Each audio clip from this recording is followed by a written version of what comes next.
last word. Okay, Rex is sending money to his aunt when he gets message that he's being called in by Banna, basically the boss of the guild. He's the guy in the blue guy in the top right. He's a Napon. It's a weird little furball fantasy race they have. Best character. Best character. Basically, he's being told that he has a special job waiting for him, where he was specifically requested, specifically because of his race. He's a Leftharian, and he doesn't know why he was requested, but these 3 other weirdos show up in the second picture you see, basically telling him that they have a very special and secret job, and him and a small team are going to come with them to dredge up something from the sea. So he's got to be ready for this job. Rex bickers a little bit with a couple of them. He gets in an argument with Nia, the girl in yellow, and gets in a fight with Malos, the guy in black, who doesn't believe he's up to the job. It ends in a draw, more or less.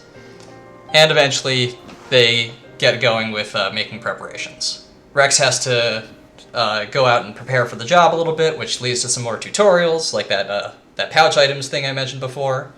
It directs you to a fish shop, where you can buy some fish, which then you can equip on Rex as kind of a timed consumable that'll give him some buffs. These buffs are terrible, and the tutorial does not do the mechanic any justice, especially considering one of the other stores in the town has probably the best consumable in the game. So I don't know why they didn't point you to that one. I'll explain why that is later.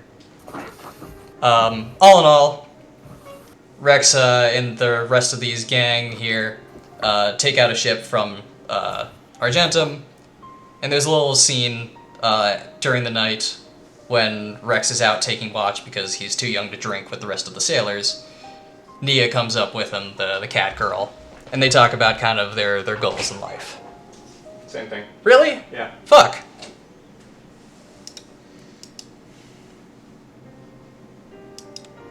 Maybe cut the music. How many times is this gonna happen? Can you guys...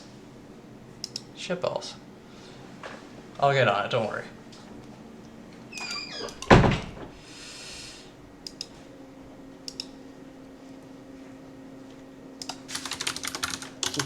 Technical difficulties, everybody.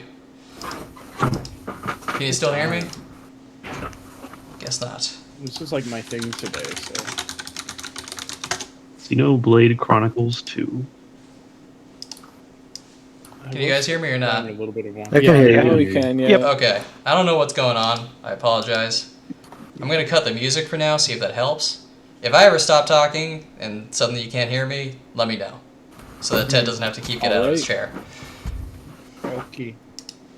I apologize if this is bumpy. Stream It's failed okay. to start. So it goes. Yeah. Alright. They left Argentum. Yeah, they left Argentum. There's a little The screen's scene. not open. The stream's not open. Why does this keep happening? Do you guys mind if I restart Discord real quick? No, not at all. Sure. I'm gonna be so mad, actually. Hold Yeah. I'm mad already. Don't worry. Hell, I get the feeling that maybe recording this might be the problem. Are you recording it? I am recording it. That's smart. on. Well, you know, I mean, it's not smart if it's causing the technical difficulty, but I wish I recorded my presentation. We're gonna try this one more time. Nope. I like the All idea right. of doing a video essay presentation format with other people. Yeah. Closing down Discord. I'll be right back with you guys. Yeah.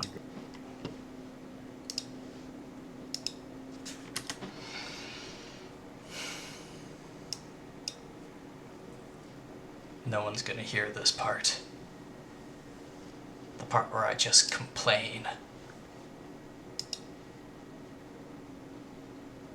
One of those. I'm back. Non-compete. And these squares. Yeah. You guys can hear this, right? Yes. All right. There we They go. left. They left Argentum. There's a cute little scene where Rex is out on watch on the top of the boat because he is too young to drink with the rest of the sailors. He spots that they're being followed by another ship, but Nia, the cat girl, comes up to kind of schmooze with him a little bit because she is also too young. She's very prickly. She doesn't really care for much of the other people on this job, and she clearly doesn't give two fucks about Rex either. But they chat for a bit. He mentions that he kind of does the salvaging job so that he can figure out a way to save the world with that whole Elysium plot. She's like, that's stupid. And he's like, I mean, maybe, but do you got any other better ideas? And she kind of just huffs. But in the end, they make their way to the ship. Yes, by the way, that is what they were trying to dredge up. They find a full-on vessel underneath the Cloud Sea, pull it out of the water, and for the first time, Rex is fighting in a group. How the game works is you have 3 people on the field at a given time. They all kind of attack in real time, and controlling the main character that you have at the top of the party, you kind of get to act on their abilities in battle.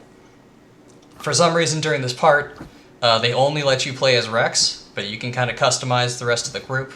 So someone's got to kind of be benched. It leaves you with Nia, Malos, and Jin. Jin's the dude with the white hair. He's one of the Nomura characters. Kind of Sephiroth looking ass. What's significant about this is that Rex and Jin are kind of normal fighters, but Nia and Malos are what are called drivers. They're accompanied by these other characters called Blades. You can see Nia's blade behind her. He's a tiger called Dromark. He speaks like an old butler. And they are significantly stronger than people without blades.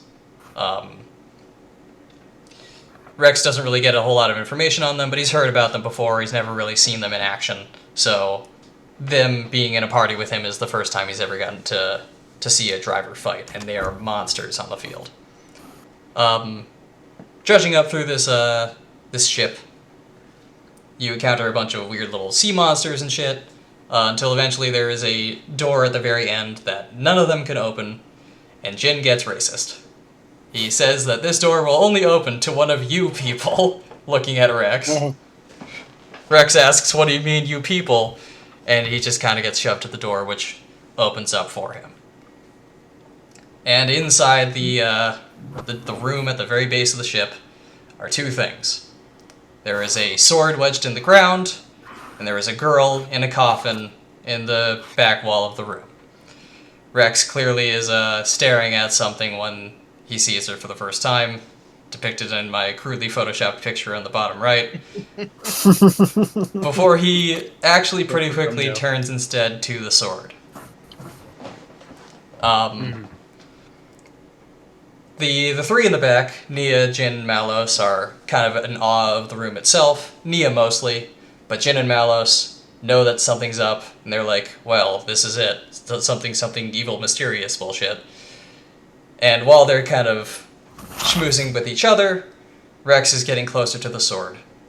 Malos notices, oh shit, he's going to touch the sword, this is a big deal for some reason. Rex turns around and says, hey, what did you just say? Touches the sword, and Jin stabs him in the back and kills him. Rex is dead. That was a fast game. Yay. Yeah. Thank you for joining me on this presentation. Anyway, Rex ends up in heaven. He wakes up in a open field, the biggest field he's ever seen. Clearly enough room for everyone to move to in the world. And at the top of a hill nearby is a girl in red. She introduces herself as Pyra, and Rex is like, oh, cool, nice. Where am I and how did I get here? She says, oh, you died. And Rex probably drops what I want to say the first curse word of the game. By the way, this game curses a lot. He calls Jin a pompous ass and says that he'd kick his ass if he wasn't dead. Which he has to be reminded of, by the way. He's like, I'm gonna go kick his ass. Oh wait, I'm dead. Fuck! And Pyra offers him something. This is the girl from the back wall of the room, by the way. She says that they're taking her away right now while he's dead, and she can give him a way to come back to life. He will become her driver the way that Nia and Malos are before, because she is apparently one of these other creatures, these blades. If he promises to do 2 things. First of all, they gotta kick Malos's ass and keep her safe in the real world. Second of all, he is currently in a dream of Elysium, the place that he has wanted to go from pretty much hearing about it for the first time. It is the way to save the world. He doesn't believe that it exists fully until now. He sees it with his own two eyes. Pyra says that this is a fake version of it, though. They need to find the real thing, climb the world tree, that whole deal. And hey, maybe if we get there, Rex is like, hey, we can save the world. And Pyra's like, yeah, right. And Rex doesn't question it. She's got a crystal in her chest. She tells him to touch it, and he will come back to life. In camera, it looks a little weird, but that's just kind of how it is. That's what I was laughing at, obviously. Long and short of it, Rex bursts out of the boat, clutching the sword now, gets in a fight with Malos. Everything is on fire. Shit's exploding. Malos and Jin are trying to murder the other salvagers that came with them on the job. Nia is freaking out. She sides with Rex because she didn't realize that their plan was to clear out all the witnesses, because that is apparently what they're doing now. After a huge-ass fight... Oh shit, I forgot to mention something. Back a little bit. I mentioned that Rex lives on like an island thing, little creature. This guy down here in the bottom right. His grandpa. He swings by at the last minute. He's like basically a giant dragon. And him, Pyra, Nia, Dromark, all escape on Gramps. It's a whole ass huge enormous fight. And I gotta say, the cutscenes with actual budget to them have a fantastic look to them. I would show you more, but I get the feeling that it would crush the stream quality, so I don't have too many embedded videos. I apologize. But now that we're in the proper meat of the game and the prologue is over, let's talk design. Here's how combat in this game works.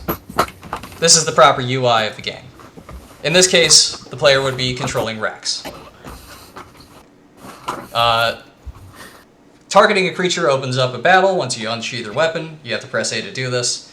And battles happen in real time. Have you guys ever played, let's see here, what was the comparison? What the fuck is it called? Out of hell. Phantasy Star? No, well, not just Phantasy Star. Screw it. Let's go with Phantasy Star as the example, because we've all played Phantasy Star together, right? I also played Xenoblade 1 a little bit. Okay. No, I haven't. I hear it compared to like Final Fantasy 12 and MMOs. Sure. Yeah, you know what? MMOs. That's the perfect example. Your character attacks when they stand still. So, maneuvering the character to the enemy within range, your character will start swinging at the enemy in a combo of 3 hits per attack. If you start moving, you interrupt the combo and you can't attack while moving. First critique, feels kind of bad to not be able to move and attack at the same time, and it kind of encourages the player to not touch the controller so that basic attacks can come out. But how combat works in this game also means that as every attack lands, the bars around the arts in the bottom right corner of the screen start to fill up. They start at the top, kind of go around the diamond until they fill up, in which case these moves become usable. What an art is basically the actual interaction with the game. It is special moves the characters can do that have various effects. On screen here we have Anchor Shot, which when it lands on the enemy, will spawn an HP potion that the characters can go pick up to heal. You have Sword Bash, which does more damage from behind, and Double Spinning Edge, which does more damage from the side. It also has a higher crit chance, because technically it's 2 hits. As these attacks, the arts land, they will charge up the 4th icon in the bottom right, which are called specials. So, by the way, this game is essentially a fighting game. As the arts land, you charge up a super meter. It goes from level 1, 2, and 3, and your character has super moves that they can use, which deal much more damage. When that happens... Sorry, yeah, go for it. I just wanted to ask, were you able to move and attack in Xenoblade 1? You were, actually. Okay. However, when you attack in the game is based on a stat. There is a stat, I believe it's agility, where it increases the rate at which your character attacks. And you oh, sorry. all I was going to say is that, so let's say you're moving around Shulk in the first game. He kind of just attacks on a beat. So every, I want to say like 4 seconds, he'll swing out an auto attack, and that's kind of just your basic, like, chip damage. In this game, though, your character can actually attack every time you stop moving, which turns out becomes like melee-esque tech in this game. So I mentioned that you attack in volleys of 3, right? Every hit increases the amount of damage that you deal, and also increases the amount that your arts charge. So the third hit in your combo is going to be more efficient to use than the first hit. However, if you keep flicking the control stick after the first hit in every combo, you'll reset the animation and start throwing out first hits in the combo constantly. Because they kick up every time you stop moving. And it becomes the best way to charge up arts, because you can just pump out attacks as fast as possible and charge up your arts really, really fast. But there are reasons to use like the combo finisher though, right? Oh, absolutely. It's good for dealing damage, and something else that you can do, I was going to mention this after I explained the specials and everything. Every hit has a ton of hit stop. It feels really good to actually watch. And every time that this hit stop happens, if you use one of your arts or your specials during this time, it increases the damage. And the damage also increases higher and higher as it goes higher into the combo. So canceling an auto attack into an art on the first hit of the combo will deal less damage overall than doing it on the third. You can also cancel from auto attacks into arts into specials, or arts into specials. Eventually you get an upgrade that lets you do arts into arts, and you can keep looping them over and over. Rex as a character actually has a build where all of his arts will recharge fully on landing a critical hit. So if you get a ton of critical hit stat upgrades, then you can just start throwing out arts constantly because they keep recharging each other, and Rex just becomes a tornado of damage. So arts scale up with combo length? Yes. Like, okay. Although it's only 1, 2, 3, 1, 2, 3, 1, 2, 3, etc. And if you miss an attack, it won't have the hit stop, which will make it very hard to cancel. So it'll only do more. Arts will only do more damage if you use it after the third hit? They'll do more damage after any hit in the combo, but the further into the combo, the higher the damage will be. So like the second one will do more than the first one, but the third one does the most? Yes. Okay. So, if I were to break it down, it would kind of look more like this. You have auto attacks, they're 3-hit combos, stronger effects later into the combo. Those charge up the arts, they're your main combat interaction, and they do all sorts of funky stuff like healing or bonus damage. Those charge up your specials, which build up from build a meter from level 1 to level 4 and deal a shit ton of damage. When you do a special on an enemy, you see a little thing pop up in the top right of the screen, and essentially you have certain recipes of supers that you can put together based on the element of the blade that you're using in combat. In this case, Pyro is a fire type.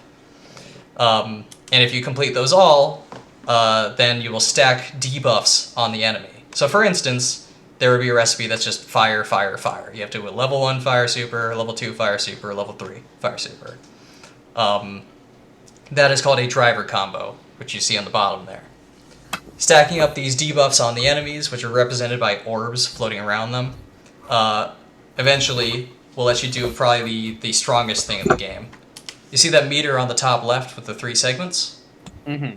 That is called the party gauge. If a player character goes down in combat, you or the NPCs with you will have to go over and revive them, and it'll cost 1/3 of this bar, which charges up with critical hits, dealing damage from proper angles, like that back attack or side attack of arts, stuff like that, or healing, picking up HP potions.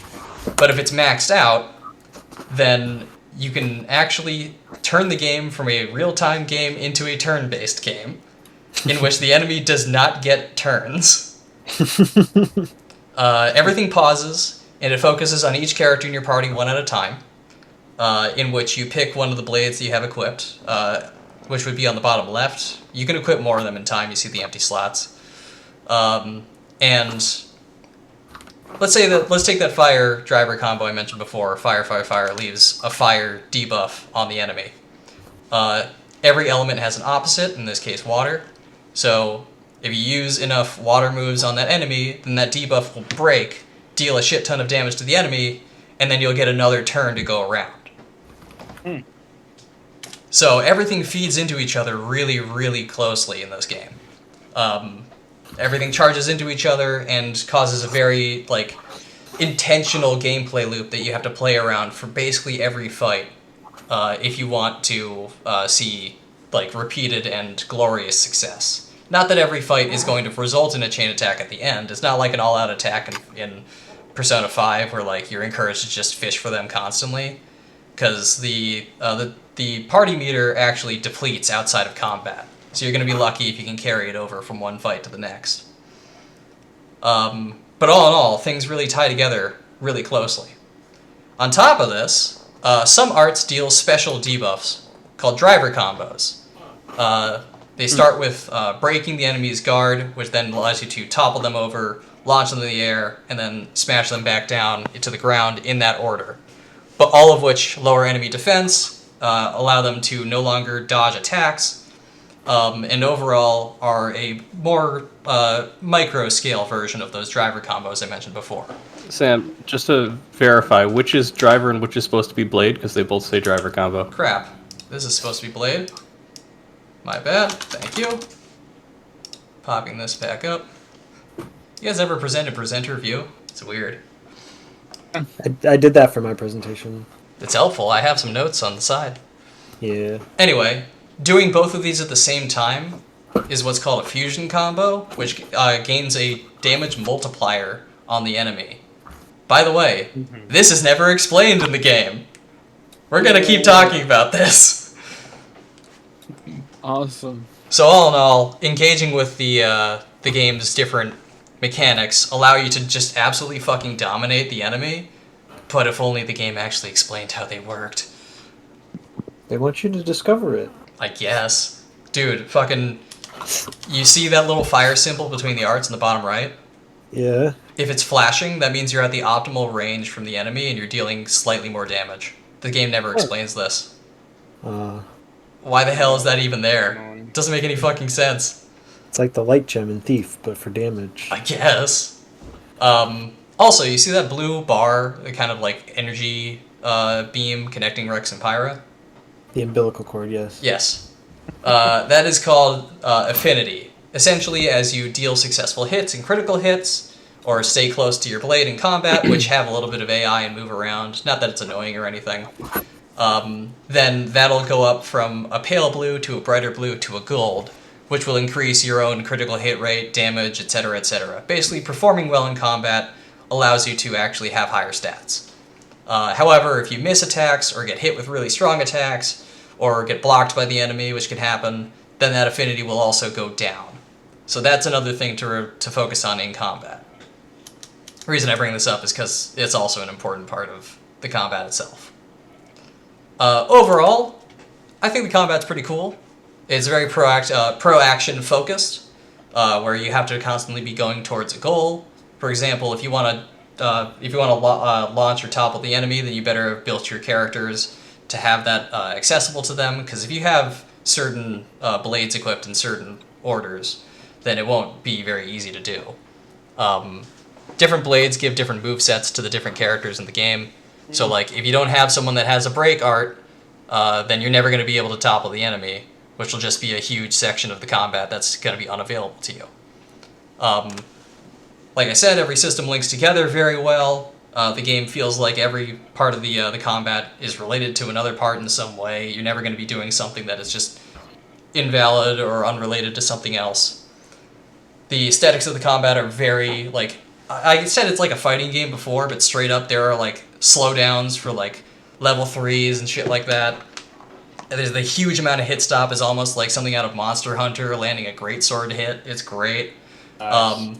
The visuals are super goddamn flashy, and yet somehow the Switch doesn't chug. It does lower the resolution every once in a while, but it's really not that bad, unlike the sequel, to be honest. And honestly, it is very rewarding to have active participation in the game. I wanted to test something where I would go into the game and see how far I could get in combat without ever using an art or doing anything to interact with the game. I did not actually end up getting time to do this, but I remember when I was showing this game to my roommates back in college, one of them started a fight and put the controller down and started looking at me like he had something up on me, and then he died. Got him. That's a good sign. And probably the best part is the fact that, unlike Xenoblade Chronicles 1, where it feels like every character in combat kind of just gets to do their own thing and not worry about what the other party members are doing, it feels like you have to rely a whole lot more on each other. I mentioned those like blade combos before. You can kind of see the UI in the top right here. I don't know if you guys can see my cursor, but like you see the recipe that's like wind, earth, or something like that. So that's earth. That's electric. Rex here can't pull off the wind, electric thing himself, so there are moments in combat where you can tell your other party members to pick up the slack. So building these different characters with the different elements on them becomes a huge part of the combat.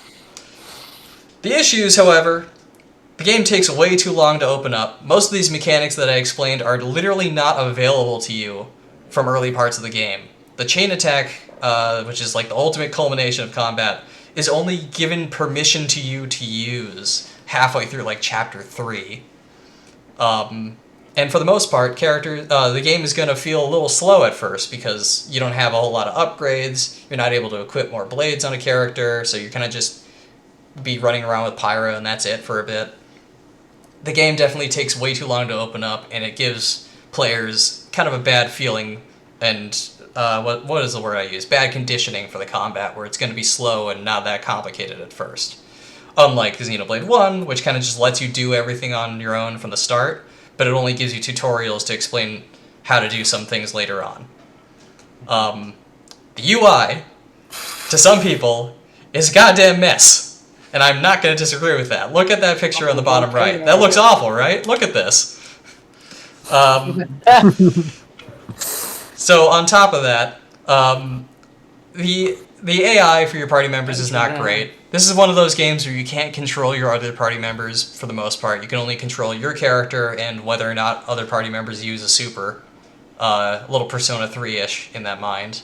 And for some godforsaken reason, the way they programmed the characters in this game is based on their gender? Oh my god.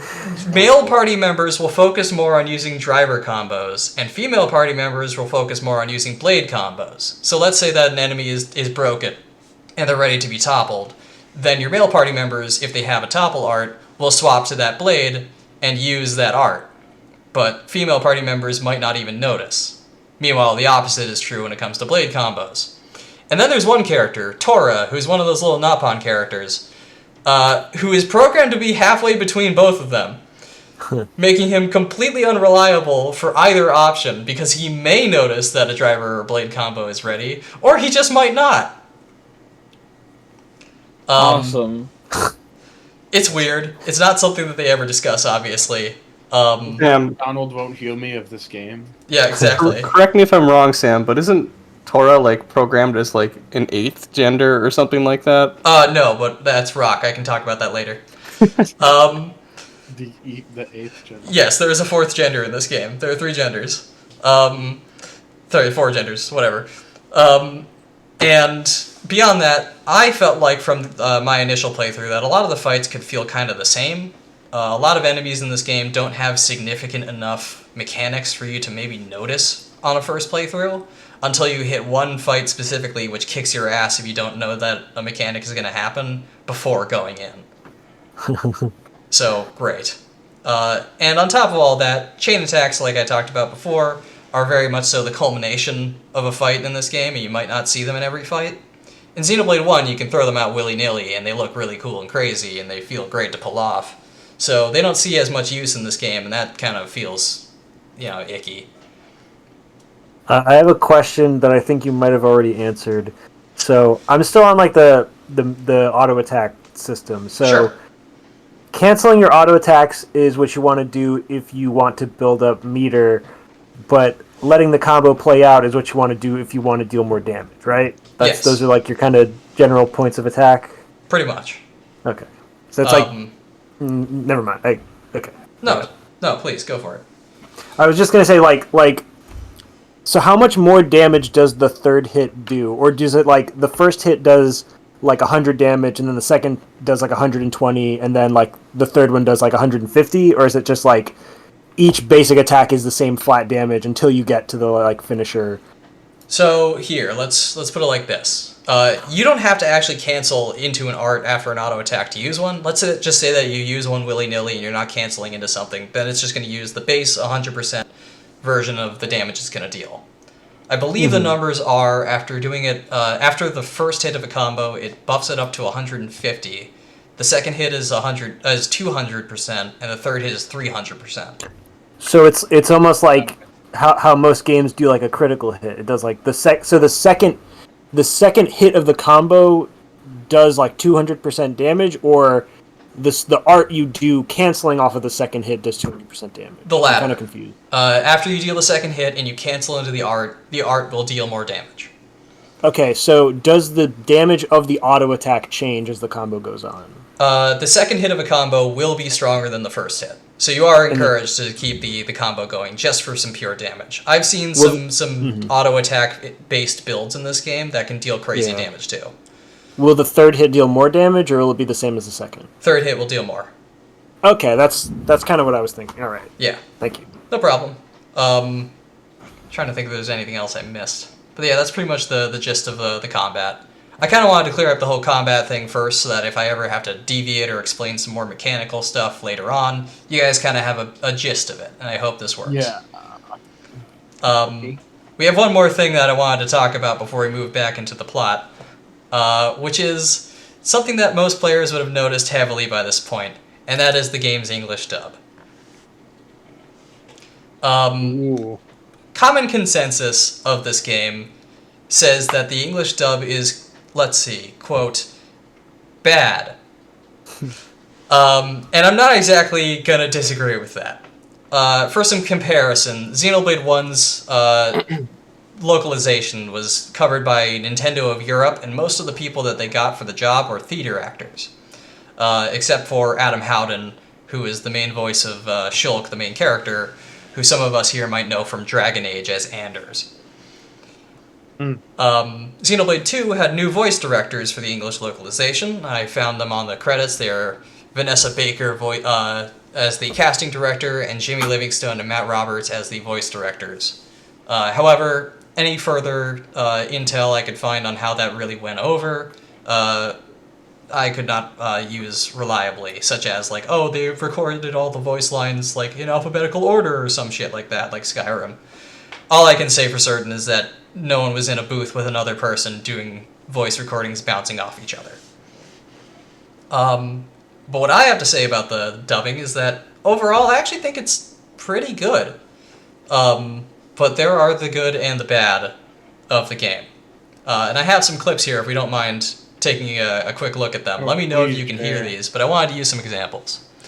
One of the standouts is the voice of Pyra and Mithra, as we'll hear later, who is Sky Deva St. John Bennett, hell of a name, who has to do a lot of acting for two in this game, playing Pyra, who is the more demure, let's just say it as it is, housewifey character of the game to bounce off of Rex's wild energy, who is a bit of a pushover in social situations, but can be pushy herself when it comes to actually having to tell other people what to do.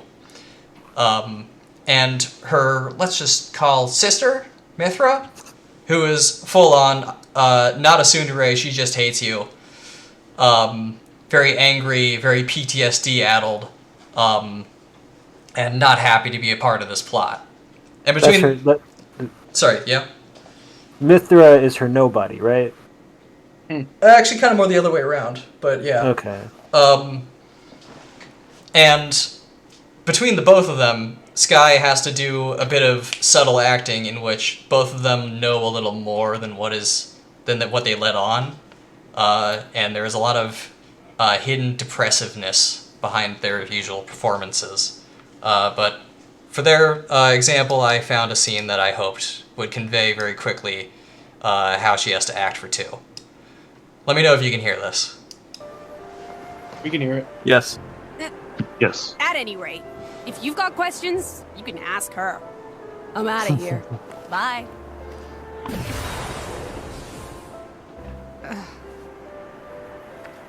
That's not fair. Everyone, I'm very sorry about all that. Kind of get the idea.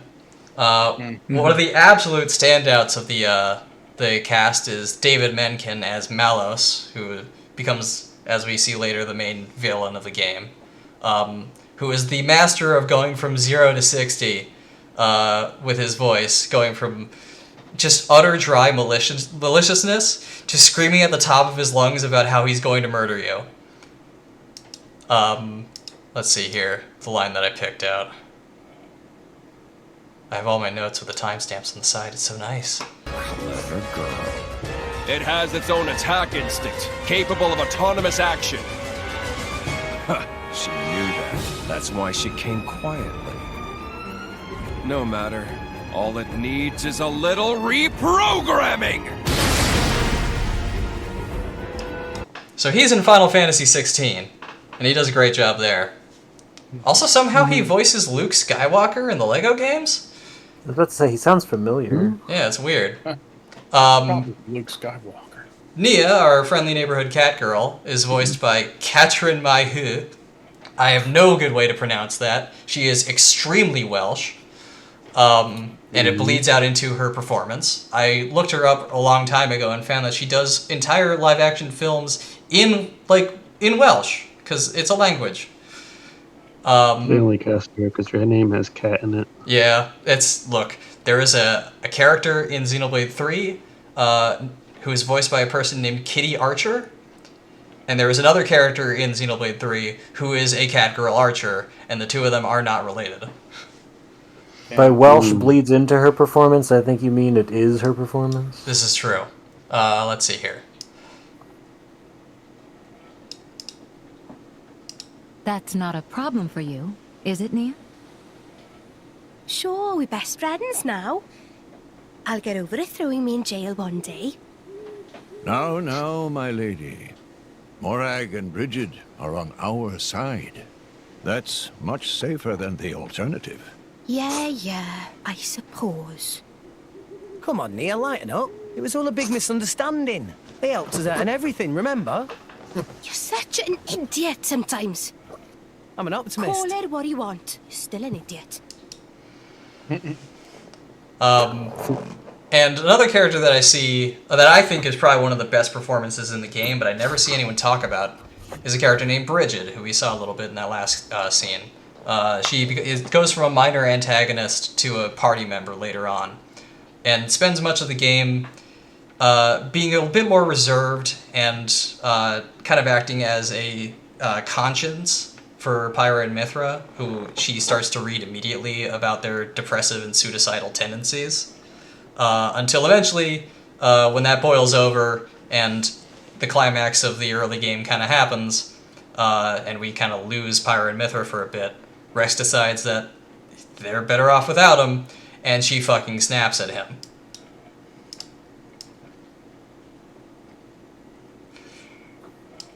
Pyra thought you'd be better off if she was dead. Did you know that? She is planning to sacrifice herself to defeat them. Huh? You drove her to this, but here you are, giving up! You said you'd get Pyra to Elysium, didn't you? You'll eat your words just like that?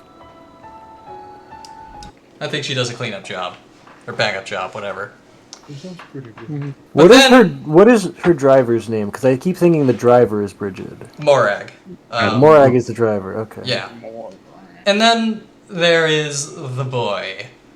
Rex, our main character, has a very thick Yorkshire accent, which I remember seeing people make fun of immediately out the gate. There's a great clip of Pat Stares At playing this game, where Rex comes out of an inn, which is a mechanic in the game you can use to clean up some experience points problems. And Rex comes out saying, "Oh, I slept like a baby!" And Pat just breaks down laughing over it. Rex's voice is contentious, to say the least. But I think he actually does a pretty good job in some of the more subdued sections. This clip here is from the very beginning of the game, that, like, intro prologue that I mentioned before, where he's just kind of, you know, doing his day job.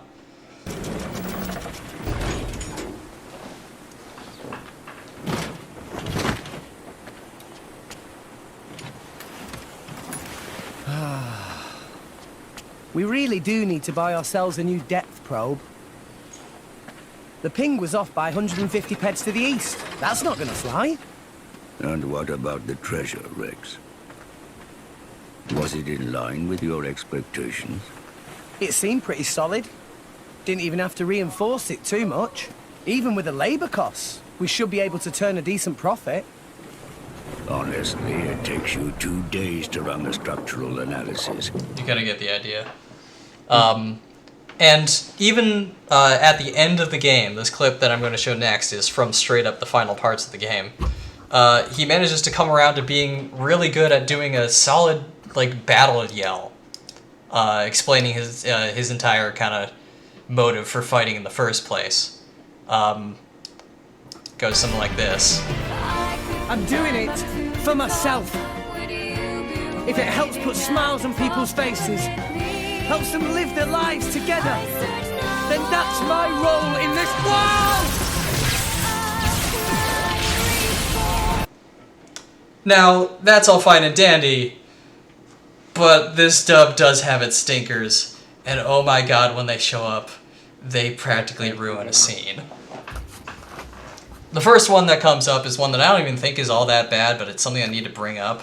Rex's grandfather character, the island titan Gramps, or Azurda as he's actually called, shortly after where we're currently at in the plot, suffers a mortal wound, having saved Rex, Pyra, Nia, and everybody, and has a little scene where he fake dies in front of them, and comes back as a marketable plushie.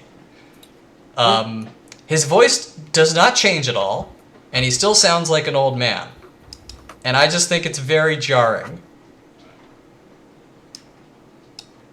It kind of brings into it kind of brings into question why he sounded like an old man in the first place. Because, like, you know, if his voice doesn't change when he gets young again, why does he sound like an old man when he's old? I really don't know. Because he goes from sounding like low and deep from being like a huge dragon creature to sounding like this when he's like the size of a Pokemon. Maximizing cellular regeneration to retain all vital bodily functions? I seem to have reverted to a larval stage. Well, that's quite handy. Must be nice to be a Titan. This isn't something just any old Titan can do. Only one so advanced as myself. Also, the game has a bit of a, volume mixing problem in some scenes. I checked the Japanese dub. He still does this in Japanese, where he sounds like one of those really crotchety old characters that you might half expect to be like a perv. Thankfully, he never does that. Good, because he's an island. Yeah. But one of the real worst, absolute terrible voices in the game is a character named Petroka, voiced by Lila Pine. She is one of the major antagonists in the game, kind of one of the main evil team you go up against. And she sounds like this. For context, her blade just died. Why you pieces of trash! How dare you destroy my beloved weapon! I'll tear you all to pieces! I'll slaughter you all! I'll strike you where you stand! I do not like her voice. Even compared to other better voice actors, like the guy who voices kind of her brother Akos in this next scene, he does a much better job at his character than she does, and the comparison of the two is so fucking stark. I'll analyze the threat. I'm on it! You need a counterattack, damn it! Okay, Stop trying to give orders and get to it! She's so fucking bad. I fucking hate her voice. I feel like that scene is a better example of why she's bad. The first one I kind of wasn't hearing it, but the second one sounded really bad. Yeah, Second one like sounds really rough. her being able to scream and shout is probably what got her the role, but her being able to do anything else is not. I tried to find a clip where she and another character are interacting. She says that like she's come and made dinner and it's time for him to stop tinkering with those little weird toys. And she's supposed to sound like flustered over him. It does not work. Another one of the real bad ones is Abrona, who is a more minor antagonist that doesn't survive past chapter 3. I'm gonna play this without any commentary. Call my name and I appear. Abrona. Just wait, it's not done yet. The stage is set. Follow me to victory. You don't get it much in this clip, but she is also played very heavily with a lisp, and I fucking hate it. JRPGs make me want to be dead. Yes. And then, of course, we come back around to the boy, Rex, who, for the vast majority of the game, cannot scream worth a damn.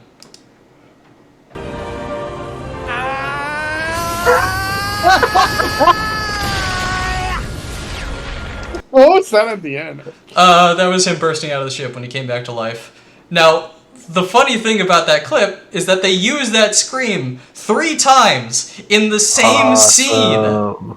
Oh, that's fucking funny. That rules. He bursts out of the ship doing that scream, then he runs at Malos doing that scream, and then he throws like a fireball at Malos doing that scream. It's miserable. He should do that scream when he does his driver arts. He really should. Mod that in, please. So yeah, that's kind of the main thing about the dub. I think it does a pretty good job for the most part, but the stinkers detract so much from it that I can't full-heartedly say that it is a good dub. Especially with some performances that kind of oscillate between Rex being able to do some really good subdued and even depressing scenes, and then that. But you get the idea. Mm-hmm. Oh, jeez, it's gonna make me go through all of these.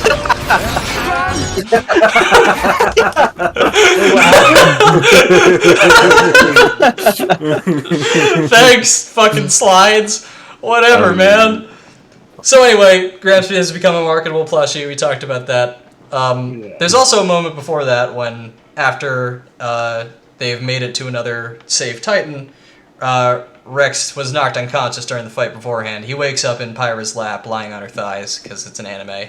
I want you to remember that scene. I'll talk about it later. The part with their thighs? Yes. Okay. We have to. Yes. Got you around, Dan. See you, Dan. Thanks for joining. Yeah, you're welcome. It's good so far. Yeah. Can't wait to see the rest. So they meet up with Nia, kind of set up a camp, and Pyra and Gramps have a scene where clearly they know more than they're letting on. She knows Gramps' real name, that being Azurda. They clearly go way back. Gramps is like 500 years old, probably more, so that's not surprising. But he says that he's rather worried about Rex being caught up in some grand evil plot of some kind, and he hopes that she'll be able to keep him safe, and that he'll be able to do the same for her. And she kind of tentatively agrees. There's a bit of tension between them as Gramps is worried that maybe Rex is biting off more than he can chew. They get out of the forest. They reveal they're on a Titan called Gormott. It's like a big elk, deer sort of thing. Mostly grassy plains and some pretty big monsters.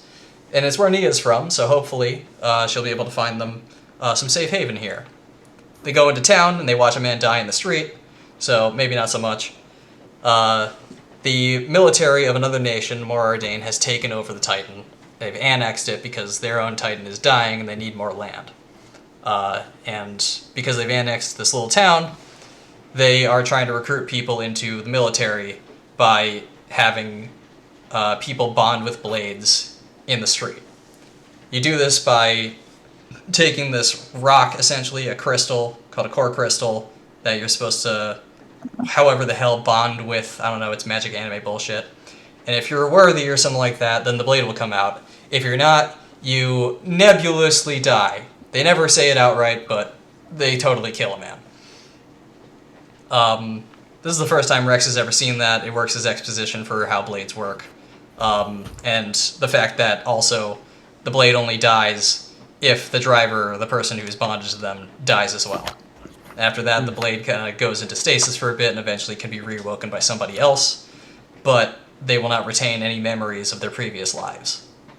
It's kind of a sad thing, kind of melancholy, because blades objectively have a lesser life expectancy than any other race, because they are only forced onto somebody else later into their own lives. There's no guarantee that someone with a blade is going to survive like far longer with them than without them.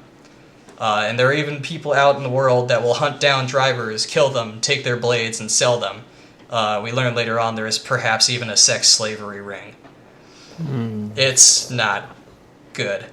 And as they pass by, they also notice that there are wanted posters up on the walls for Malos, Jin, and even Nia. Nia is a known terrorist for having worked with the other two. She didn't know this going in with their employment. And as they wander into town, they realize that they are probably all wanted, and that they need to keep Nia safe.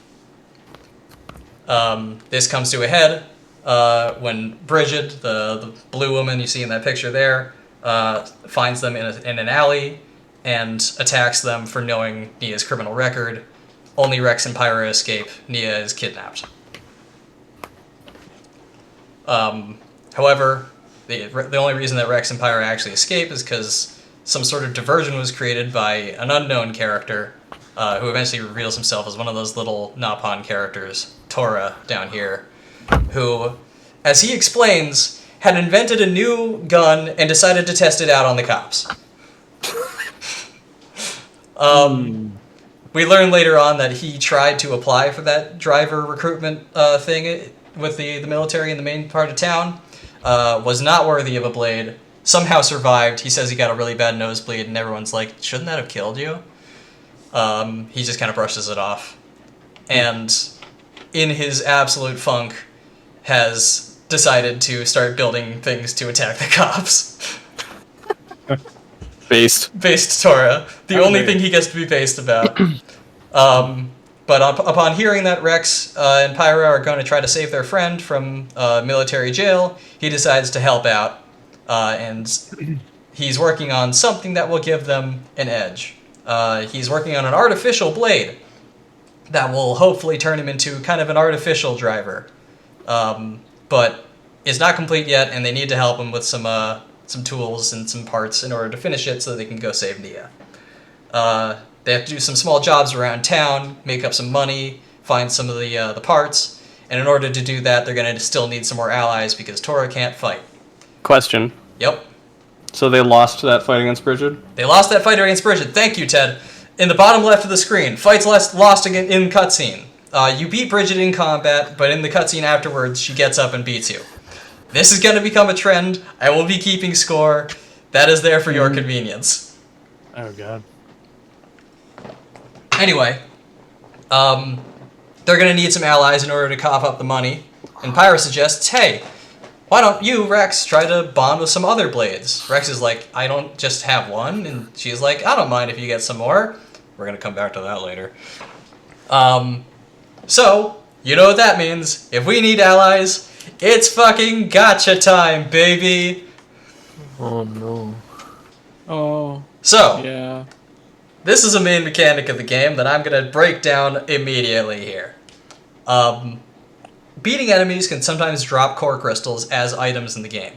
And you in the menu can then bond them onto a driver to give him more, or her, access to more blades. They are randomized, what are inside the core crystal. You can get a common blade, which look kind of just like gray blob people things. That's not a good way to describe them, but whatever. They're just like technology humans. Or if you're lucky, they can be a rare blade, which is a specific design with specific skills, rather than the randomized ones before. And a lot of people determine that this is a gacha system.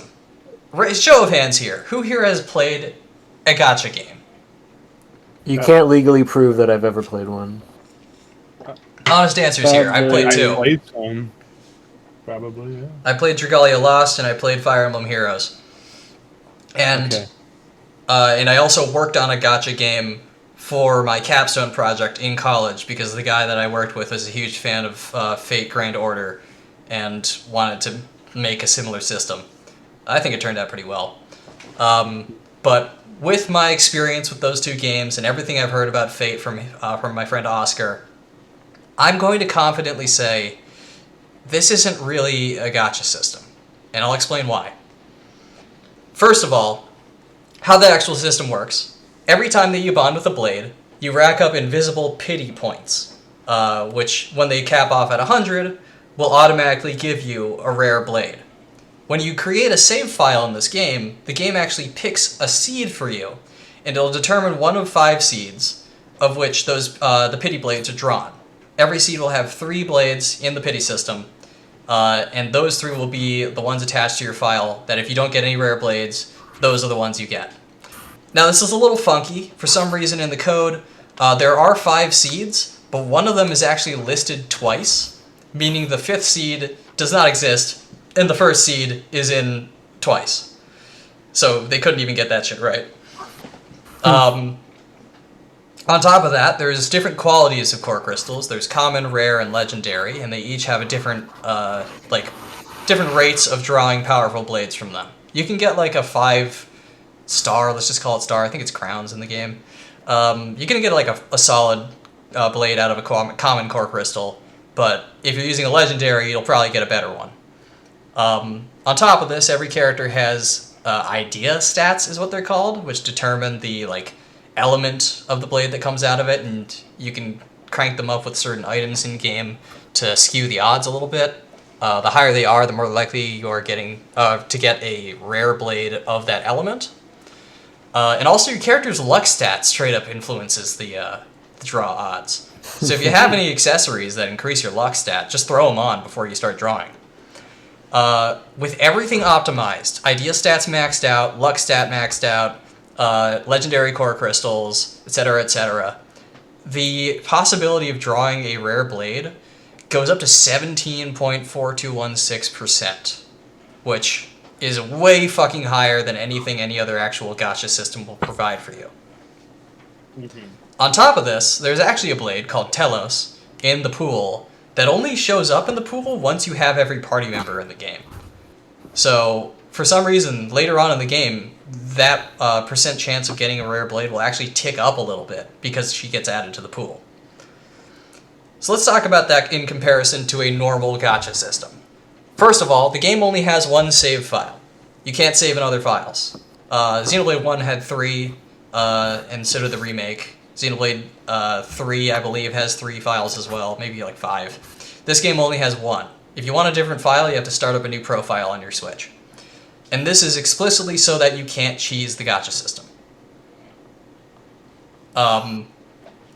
Now, that makes sense. That's, tied to what other gacha system games would do. However, unlike other systems, there is only one way to obtain more core crystals, and it is to get them in the world. They come out of chests, they come out of item drops, they come out of enemies, they come out of fucking everything. You're going to be swimming in core crystals in not too long.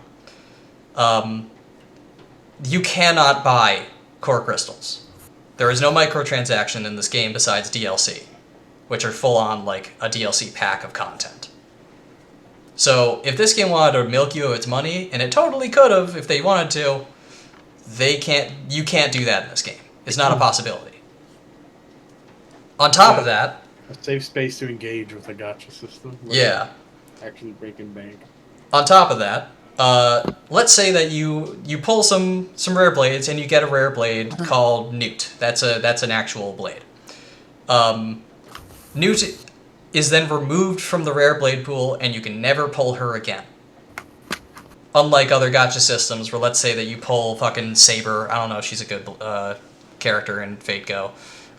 You pull Saber and then you pull again and you can pull her again and you just get like fucking materials for upgrading her or something like that. Mm-hmm. Or like if it's fucking goddamn Pokemon Masters, then you get specifically materials to upgrade the character that you just drew, so you can't just draw Ash, you need to draw Ash like 500 times to actually max him out. What the fuck? So, every time you draw a rare blade, they are removed from the pool, and the pool actually shrinks a little bit. Their slot is replaced with a common blade. And some rare blades are more likely than others. There is one in the game that is literally 0.01% chance draw. It might just be 0.1, whatever. And then there are also some that are like 2.5% chance. Like, cool, great. So it doesn't really, it breaks a lot of the rules that a normal gacha system would have. Once you pull a blade, the only thing you need to upgrade them is to put them to use. And if you want to dismiss any, because there's a limit on how many you can have, usually you'll only be dismissing the common ones. In other games, they give you materials to upgrade like other like gacha characters, right? But in this game, they straight up just give you materials to upgrade your drivers. So it's only beneficial to upgrading your base characters and not any other characters that you could potentially not have yet from pulling, or might upgrade and then dismiss if they're a common blade. Because if you do that to a rare blade, what the fuck is wrong with you? Is there like an in-universe explanation for what dismissing is? Like, do you send them to like the Blade Forest where they'll be happy like for the rest of their lives? Not really. It's funny you mention that, because one of the major themes of this game is pushing the fact that blades aren't just like a slave race. They're actually people too. And yet, common blades, if you need to make room for rare ones, you're just gonna shuffle them off. Oh man. So there's kind of a disingenuous disconnect Ludo narrative dissonance. Big time. So on top of all of that, that gacha system, there's also a number of ways to find core crystals throughout the world that provide guaranteed blades. In Gormod, actually, there was one for sale from a store for 500,000 gold, which is a lot of money, that once you pull, you immediately get Sheba, who is a water ether cannon blade, who is all about money. And actually, if you equip her and show her to the salesperson, you get half the money back. There's a number of these littered throughout the world. Some of them you have to do through side quests. Some of them are just rumors in the world that you have to hunt down. One of them is locked behind a wall that you have to sacrifice items to get. So even if you just straight up have the worst luck, you only get like the 3 pity blades and nothing else, there's still a possibility to get some other pretty solid ones out in the world just by playing the game. And they're not like along the route of the story, because like other gacha games will just like throw characters at you as you play out the base story. These are ones you actually have to hunt down. So all in all, that's kind of how the gacha system works. I'm not going to say like I would like this game less if they did not have this mechanic. Frankly, if blades just dropped like rare weapons in other JRPGs, I would be happy with that. If I just have to grind a boss to get Cosmos, then sure, fine, I'll do it. I would much prefer that. But, I don't know, maybe this is just from the perspective of a guy who already has all the rare blades, because I fucking did that. I don't really have much of a problem with the system, because it worked for me, and frankly, it provides some fun water cooler talk to say like, oh, well, I pulled Dahlia on Rex, or I pulled Dahlia on Nia, and that's a divergence of the characters in the game and how your gameplay is going to work out, because that gives the two characters different movesets. Kind of adds a bit of a roguelike element to it. Not properly, but you know. And let's talk a little bit about how these work in gameplay. Here are some examples of how the Rare Blade system works. They provide the base way to make builds in this game. Because you never know what you're going to pull on whatever character. Let's say you want a specific blade on Rex, then you have to just pull a bunch of cores on Rex until they show up. This means if you pull a blade that is supposed to be a healer on a non-healer character, then oops, that's just how it is, and Rex is now going to have a healer on him or something like that. And honestly, it kind of works out fine. Characters don't have as much of specific identity in this game. Rex is kind of intended to be an attacker, and Nia is kind of intended to be a healer, and Tora is a tank. You don't have to worry about him, he can't pull blades. But like, if you get an attack blade on Nia and a tank blade on Rex, things will kind of work out. So, lol, healers adjust. Beyond that, different blades can share the same weapon, which gives them the same, similar movesets across different characters, but not entirely. You see those four like pictures down the middle of the screen with the different bullet points on them. Those are the 4 different movesets for the Bitball weapon. No, sorry, that's the Knuckle Claws weapon on the 4 characters you get in the game that can pull blades. And they're all at least a little bit different. Some of them have blowdown arts, some of them have break arts. They pretty much all have a cancel attack art, but some of them do multiple things. Some of them deal launch. Like, if you pull a blade on a different character than somebody else, you're going to have a slightly different playthrough than them. And I think that's really cool. On top of that, most of the rare blades in the game have some pretty interesting passive skills on top of them. And that kind of allows for more interesting builds as well. So you can find or stumble into 3 blades on Rex that deal great critical hit damage or increase critical hit chance, and suddenly he's a fucking monster. You can equip up to 3 of these on a character at a time, so you can swap between them during combat. It's kind of honestly like fucking style switching or weapon switching in Yakuza or Devil May Cry. So swapping from one weapon to another, shifting your gameplay around to fill out a different niche as your team needs it. It provides a cool, different way to play the game or build characters rather than just having Shulk is the sword guy who does the sword thing. So the weapons kind of function like jobs or roles? Yeah. Okay. For example, the healer type weapons are Twin Rings, Knuckle Claws, and Bitball, which is like a Blitzball from Final Fantasy as well. And you can kit out a character with the 3 of those weapon types, and they'll all have healing stuff between them, but they'll all function differently. Twin Rings will be your base healer, that's kind of the white mage, mostly has like on-command healing, while Knuckle Claws will be the more like DPS healer who will heal someone by turning damage into health, that sort of thing. They're different jobs. That's the best way to put it. Plus, common blades, which can be any of these weapon types, aren't useless. Some of them can actually have passive skills that the rare blades can't. And I just think that's cool. Beyond that, though, the rare blades are also just characters in and of themselves. They'll have dialogue with the party members in and out of combat. They have moments where you can just relax and see them characterized to each other, called heart-to-hearts. This game is very talkative, so they're going to be constantly like yabbering in your ear about who they are as characters. Post-battle dialogue and like the victory quotes and stuff that they have in this game can last upwards of like 30-45 seconds. You might not like that if you don't like having characters constantly talking to each other, but like it provides great characterization for some of these characters. Not to mention, every rare blade also has a dedicated quest line to themselves.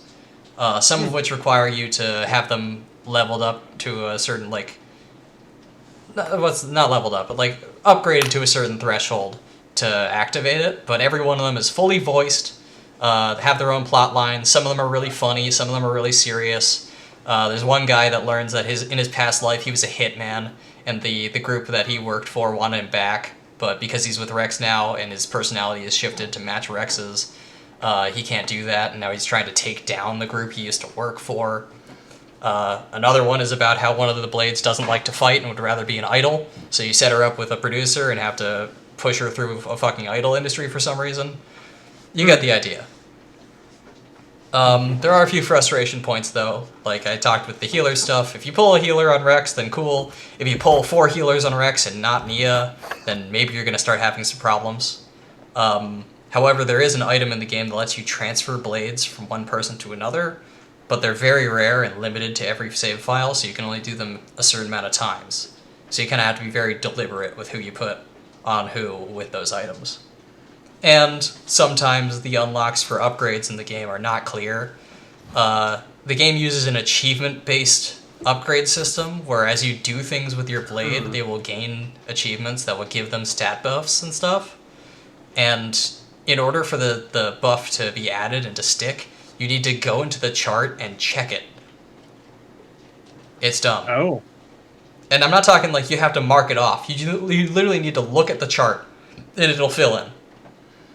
Oh, weird. Yeah, we'll talk about that later when I get to the upgrading stuff, but like, that's super weird. And some of these achievements are really dumb. Telos, that blade that shows up later I mentioned, one of her upgrades requires you to jump 1,000 times.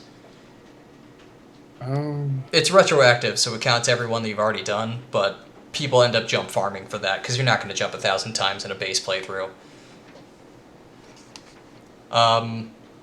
Now, probably the funniest part of how Rare Blades work is their designs.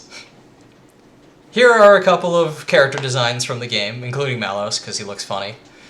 And you'll probably notice that these are all drawn by different artists. I mentioned that the game didn't have a character designer, so they outsourced a bunch of character designs. They were the Rare Blades. They're all drawn by different people. Perun here in the middle with the blue hair was drawn by the Code Geass artist who has passed away. Rest in peace. Wolfric over here was drawn by one of the monster artists for Final Fantasy XIV. We know Tetsuya Nomura. I was gonna say that looks a lot like a Final Fantasy XIV monster. Yeah, he looks like an Amalja, I think. But you get the idea. They're all drawn by different characters for their character art. Well, what if I told you they also look like that in the game? There is no consistency in the art style of this game when the Rare Blades get involved. You're going to have a character like Finch on the far left. In a way. Sorry, what's up? I was saying it's kind of cool in a way that you have all these different artists, the guest artists involved, but like, yeah, there's like no consistency. I thought you were joking about Cosmos being in this game. No, Cosmos is there. I did not think you were serious. She is the rarest blade in the game. Okay. I guess that makes sense.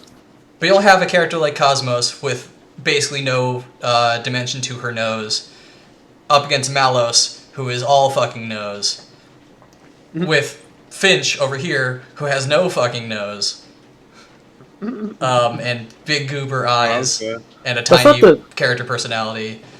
That's not the Maiden Abyss artist, is it? It's not. I thought it was at first, but it's not. It looks like him. Thank fucking God. Yeah. But I just think that it's hilarious to look at some of these characters sometimes.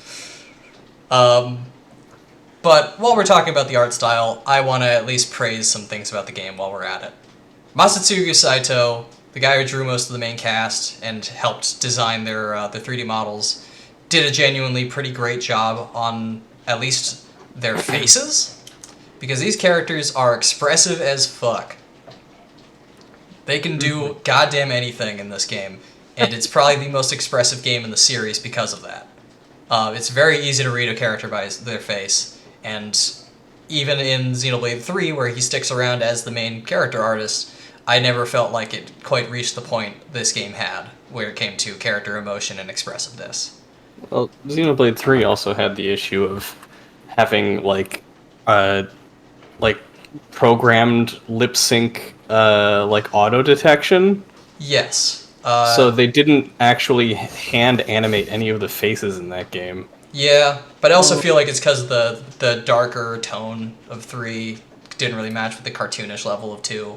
But I really like how every character has kind of like a very expressive face, at least among the main cast. That said, Masatsugu Saito does have kind of an issue with same face, and I just think that's bled through with this game. And hey, while we're at the graphics, let's talk about the environment art a little bit. I just think this game is very pretty for a Switch game. The environment art is fantastic. Every landscape looks different from one another. The game could be genuinely beautiful at times, even for its like Switch resolution of, I want to say, like 720p, something like that. And these are just some cherry-picked screenshots, but I think I got the point across. They look really big too. Yeah, they're great with scale.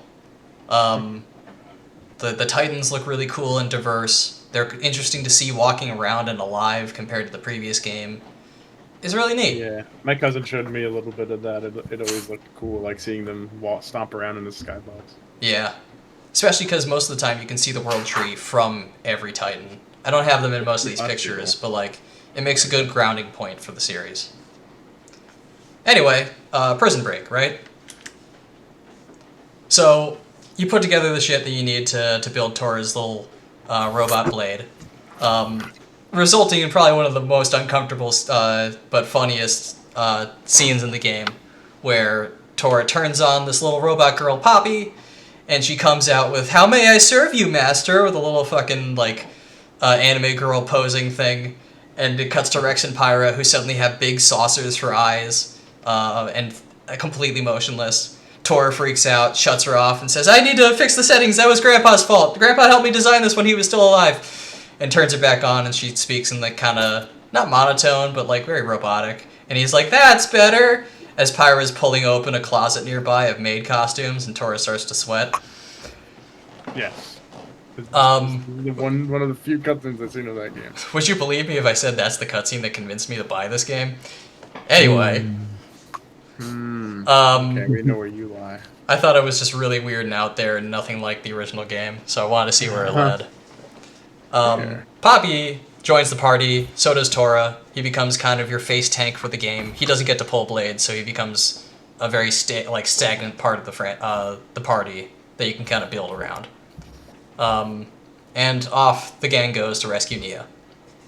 They barge into a military vessel, sneaking in through the the exhaust pipes or something like that. Nia, meanwhile, is having flashbacks to being saved by Jin and her joining their little gaggle of weirdos, which we now know is called Torna.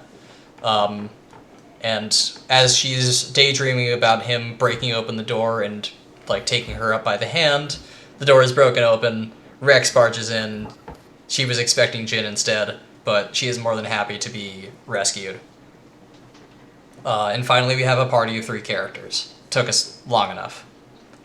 On the way out, though, the gang is stopped by Morag and Bridget. Bridget has finally brought her driver. Morag is the badass in the hat. And Rex asks what all the hubbub is for hunting down Pyra before, because when they fought and Nia was captured, Bridget mentioned something about Pyra being scary. And this is where we get our first legit exposition dump of the game. Pyra is something called the Aegis, which was known about in history 500 years ago. There was some kind of war involving her that ended up in the sinking of 3 Titans, and that Morag is concerned that if Pyra is out and about in the world, some bad shit like that is going to happen again. Rex refuses to believe it, says that he'll keep track of her, he'll keep her safe. Morag doesn't believe him. A fight breaks out, and Rex dumps a water tower on her and they escape. Ultimately, cut to them at a campfire, talking about how they rescued Nia, but Nia is not beholden to their group because she clearly has other things she has to do if she wants to get back with Jin and the rest. Nia declines, says that, they try to kill me, whatever. You really go into Elysium, right? Rex says, yeah. So she says, screw it, I'll see this through, whatever. Your optimism is starting to get to me, and he's like, anime boy astounds.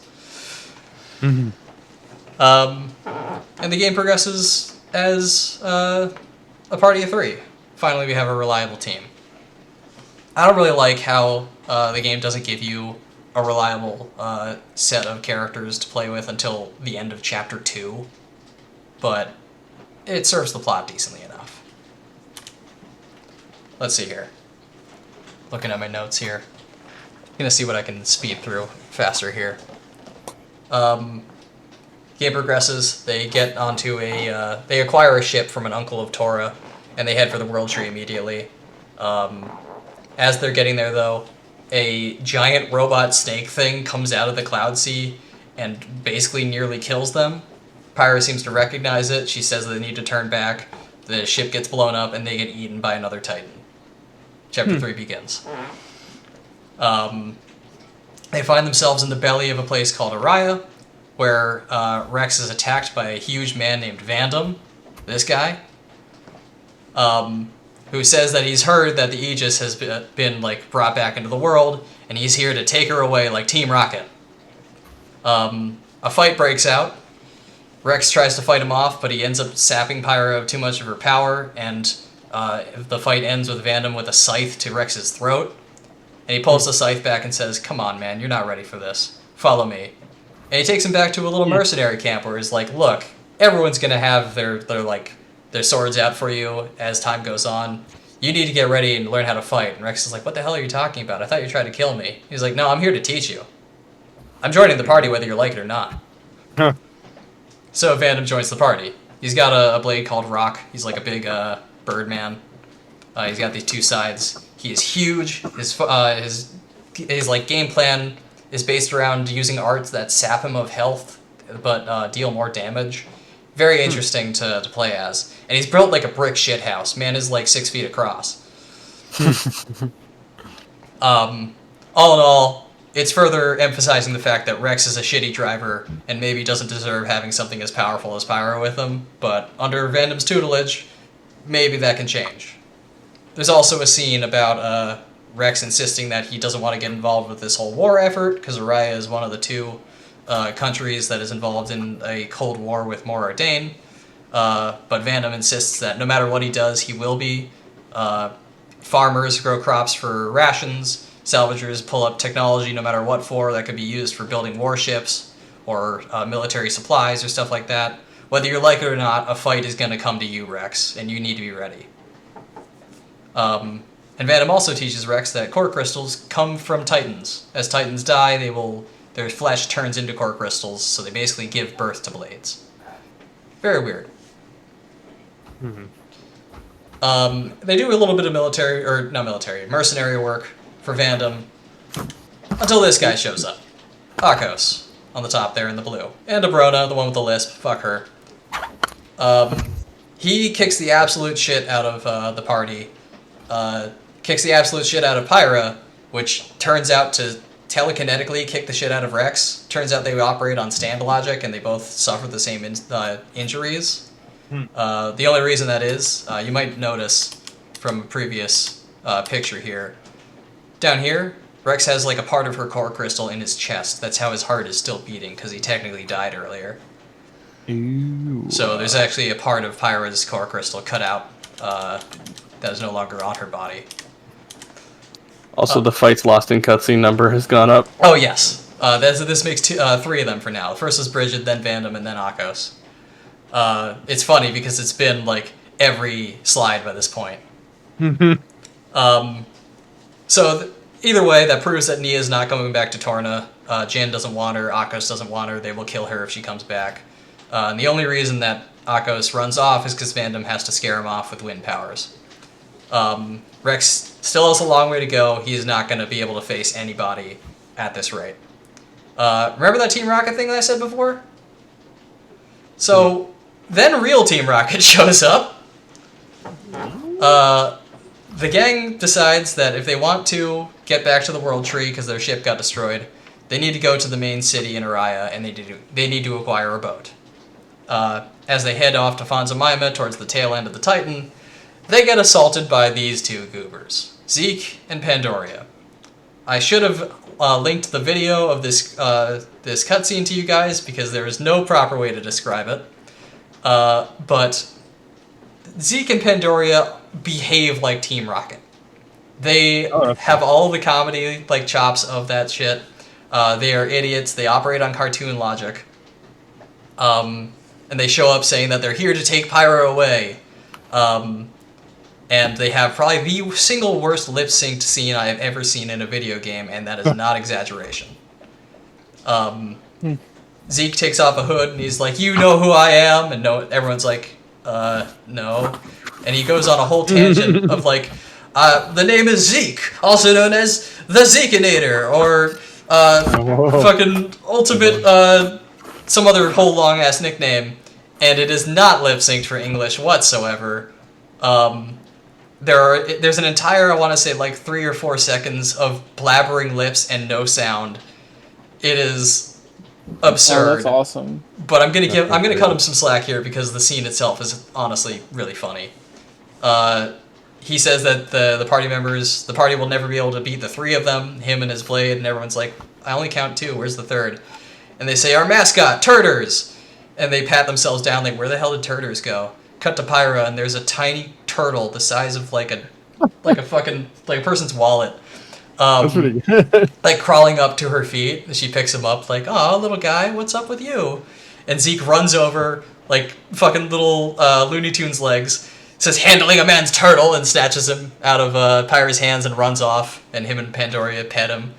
And everyone's like, he could have just taken Pyra there. What the hell is wrong with this guy?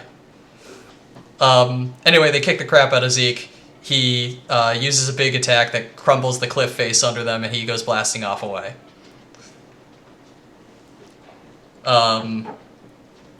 Press to the city itself. They finally arrive at the tail end of the city. Shit's bad there. The economy is in shambles. People are in line for bread. A guy shoves over a little girl who's waiting, and Rex and the gang try to get in an argument with him over it. He realizes that they have the Aegis with him and runs away, and it's full confirmation that the word is out. There is no secrecy for them anymore. And Vandam brings them to a playhouse where a friend of his supposedly can help them get to the World Tree. They attend a play while they're there that is supposedly about the Aegis from 500 years ago. The screenshot in the bottom right is depicting that play. It's very weird because she's in white and has blonde hair for that scene, and she seemingly uses far stronger abilities than Pyra has demonstrated so far. Rex doesn't catch on that something's amiss, but Nia does, who needles him to talk to Pyra about it. Ultimately, he doesn't get a chance.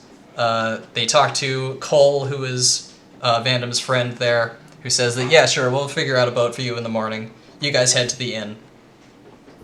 And during the night, he is visited by Malos and Akos, who accost him and then snatch away his granddaughter, and then contact Pyra mentally somehow to come alone to make a trade for her. There's literally a dream that Pyra has while in bed where she is back in that field of Elysium, and Malos appears to her forcefully and says that she has to come alone or else he'll kill everybody. So, Pyra goes it alone. She goes to the ruins at the very furthest end of Araya alone, doesn't let anyone know that she goes there, confronts Malos, finds the little girl that Akos has off to the side, who laments that, man, we could have cut off a finger or something. And Malos starts attacking her, trying to kill her. The gang realizes that she's missing. They run after her. Rex follows his weird instinct to suffer any pain that she suffers. They finally find her up in the ruins, and a fight breaks out between them and Malos and Akos. Back to talking about design. Fuck this fight! Not really. It's actually a pretty well-designed fight. But maybe not so much in the way of teaching the player. Malos and Akos operate off of a specific mechanic in which they're able to shackle the player's blades, which means they cannot use any special moves, any abilities that the blades have, like the passives or their blade arts, which I didn't talk about because I don't have to, won't be usable, and it also drops your affinity down to 0, so you can't rely on your stat upgrades from doing well in combat. Akos does that a lot, and Malos, meanwhile, will forcefully draw your aggro, and you won't be able to focus off of him. So you have to chip away at Akos while you can, and then use Malos to build up your energy again so you can attack Akos. Now, the game does not warn you of this mechanic at any point going in, nor is it very commonly used before this fight. So you're going to kind of just have to suffer a loss here, and then go back into town and buy equipment that you can put on your drivers to make shackling blades less likely to happen. It's rough. Is there any inherent counterplay to shackling? Just get the gear that will prevent it from happening. That's really it?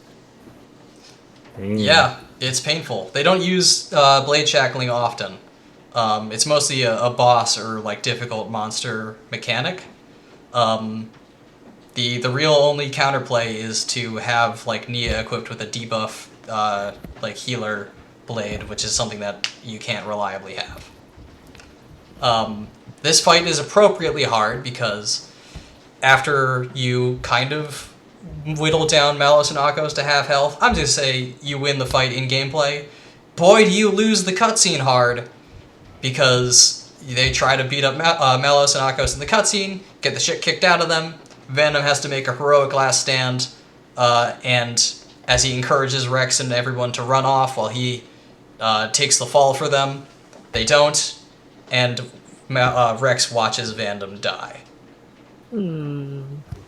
Rock, off in the corner, who's dealing with Akos, crumbles into a core crystal in front of them, and Vandam flops onto the ground. Rex starts screaming in his poorly voice-acted screams. and Oh no. runs off after Malos to get revenge. He literally says, like, "For Phantom!" And Malos goes in for another swing, and Pyra explodes. In her place is a blonde girl that I'm just going to say, fuck it, it's Mithra, who immediately starts nuking them from above. Literally, she looks at Malos, the floor starts to glow, and then a pillar of light from the sky comes down on him. And the rest of the fight plays out with her in max stats. It's a fight that you cannot lose. You beat the crap out of these guys, they run off, but Vandom is dead, and Rex is in a heap.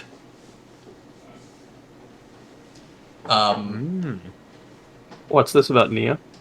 Oh yeah. When Vandom goes down, Nia kind of clutches her chest and takes a step forward as if she could have helped save him, but ultimately doesn't do anything. It's a weird piece of cinematography that we'll probably get back to. In the end, they couldn't save Vandom. There's a scene of his funeral where that clip that I showed earlier is played. Pyra apologizes for not having been able to do more. Mithra forces herself out into the world and yells at Rex for not having the sense to run off and not let Vandom die in vain.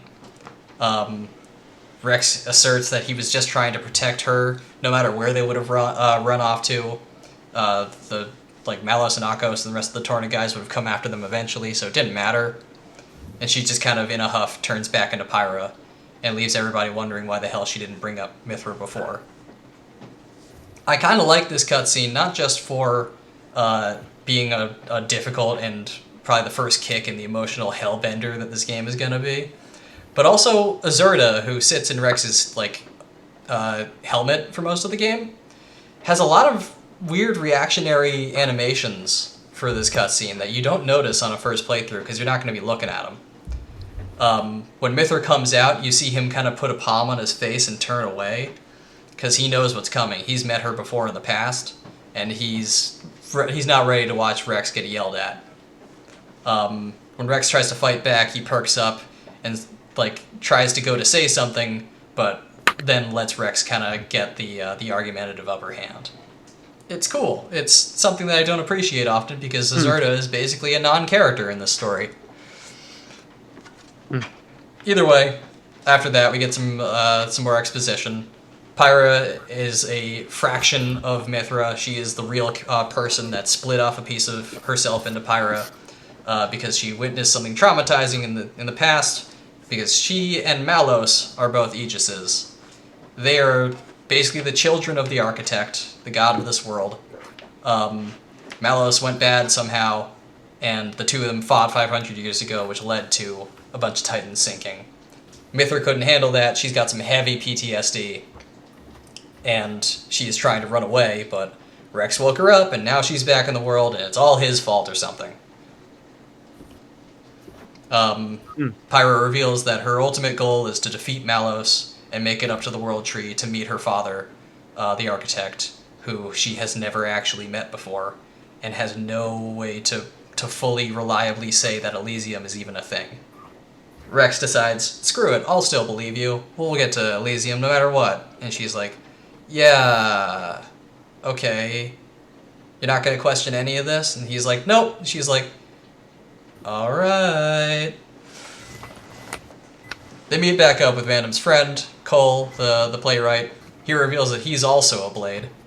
He was around back when Balas and Mithra fought. He's something called a flesh eater.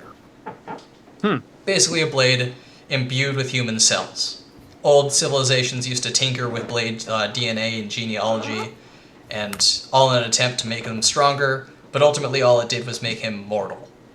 He doesn't need a driver to live anymore, but he's going to age and die and then never be able to be reawakened again, unlike any other blade that can be. And lastly, Vandom's mercenary band is passed down to Rex in his will, which brings us to our next major mechanic I can complain about. Mercenary missions. In the menu, in the menu, you can actually deploy the blades that you have bonded to you out on missions while you're busy. and they'll just go off and do things in the world and build up cash and resources for you. I said complain before, but actually this is really nice. It rewards you for having a bunch of blades on you of diverse characters, because some missions will call for specific features that others won't. And when they go out on these missions, they can gain experience and upgrade themselves without you having to do anything. So you don't just have to keep switching your blades around to make sure that everything's like ready for any situation, because now you can put them on mercenary missions and just let them upgrade themselves passively. It's really helpful. And if you have a bunch of common blades, they can fill out a bunch of the requirements you need for teams that your rare blades won't be able to do. So it gives them a thing to do too. Plus, if you upgrade those guys all the way and then get rid of them, they'll give you the item that you need to transfer blades from one driver to another. So it creates basically it fills all the holes that the gacha system previously had, where you'd be given a whole bunch of things you need to upgrade, or if you get the wrong guy on the wrong person, mercenary missions and upgrading blades fills all that shit in for you. Not to mention, if you go back to Vandom's little mercenary camp, you can literally see your blades that you don't have equipped wandering around and just chat with them. So, gives you more characterization for them to go through. That said, I fucking hate the upgrading system in this game. I mentioned before that you need to look at the charts to have the upgrade stick. These are the charts. These are the driver chart, and this is a blade chart, for instance. Tell me, does any of this look like it makes any sense to you on a user interface level? What is going on here? I'm not sure what connects to what. The red stuff does damage. Okay. The green stuff gives you health back. Okay. The yellow I have stuff. to dip for a bit. I gotta go eat dinner. No problem. The yellow stuff is it gives you a shield scaling off of your missing health. I have a question. Are we gonna have time for an intermission? Yes, I was gonna suggest now's probably a good time for a dinner. I'm sorry that this is taking a long time. Because I could grab dinner and then come back. Yeah, would we be okay with? Yeah, I could like whip up a quick thing, honestly. Okay. Well, we'll cut here for now. Come back. I want to say like 7:25, 7:30. I could probably. I mean, like I could get my food and then come back. Okay. I don't have to make anything. Yeah, I don't know how long. Well, I mean, we could just wait till you come back. I don't know how long Ethelyn's gonna be. Yeah. But yeah, I was just gonna make like a smoothie or something. You know, I had a bigger lunch today. To the bathroom and get water, so I will be back. Okay. Okay, I'll be quick. I'm gonna order some pizza. What? Oh, maybe I should do that. I'm gonna ask my roommate. Ted, you cool with Pizza Harper? Yeah, go for it. Okay. Just remember to stop the recording. I'm doing that now.